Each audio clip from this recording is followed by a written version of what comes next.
will be postponed until the first available good weather day. Reception of this broadcast and the warning alarm will vary to any given location. This variability, normally more noticeable at greater distances from the transmitter, will occur even though you are using a good quality receiver in perfect working condition.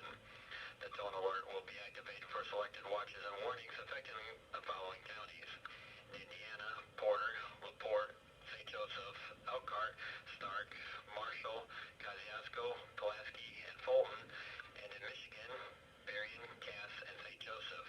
For more information, see our webpage at www.weather.gov/IWX and click on Weather Radio.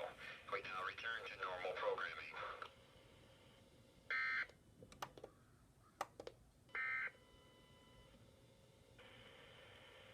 For the rest of today, rain, high in the upper 40s, west wind at 10 to 15 miles east. Be prepared for snow-covered roads and limited visibility.